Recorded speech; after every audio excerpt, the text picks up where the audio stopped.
Hey guys, it's Trina, aka the Clumsy Cook. Today we're going to be making some blackberry vegan cheesecake. I absolutely adore vegan cheesecake because they are super easy to make with simple ingredients and no baking is required.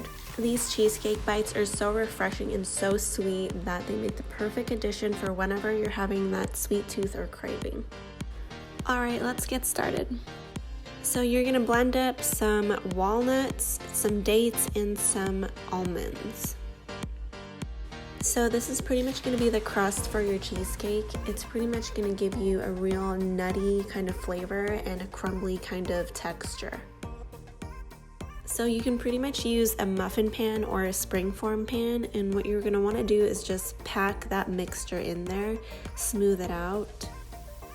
It doesn't have to be perfect, but I would put kind of like a thicker layer on there just so you can get an even distribution of the cheesecake and the crust.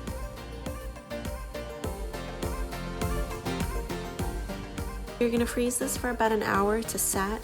You want to make sure that it's firm before you pour your mixture over it.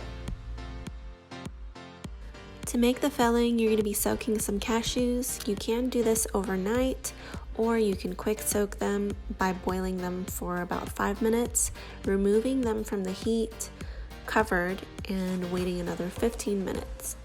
You're going to go ahead and blend this filling also, and you're going to use maple syrup for sweetness, and you can definitely adjust this according to your desired sweetness. You're going to add some lemon juice, and I would recommend using a very large lemon and squeezing the whole entire lemon. You're going to add some coconut oil, some coconut cream, a little bit of vanilla, and of course coconut milk. For the coconut milk, if it does separate, I would flip the can over and then I would open it that way and scoop out the cream at the bottom of the jar. At this point, you add in your blackberries and you're ready to blend everything up.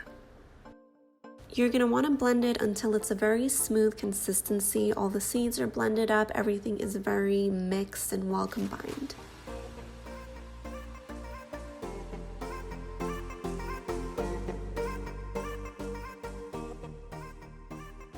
You're going to go ahead and pour that cheesecake mixture right over the crust, and what I like to do is cut up some blackberries real fine and put a little bit of each into each individual cheesecake, and once you take a bite out of that cheesecake, you're going to get that combination of the blended fruit and the fresh fruit.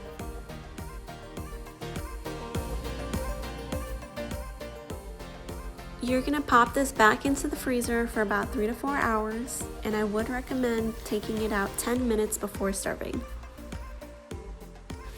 Thank you guys so much for watching this video. I really hope you enjoyed it. If you do, please like, comment, subscribe, and let me know what you think.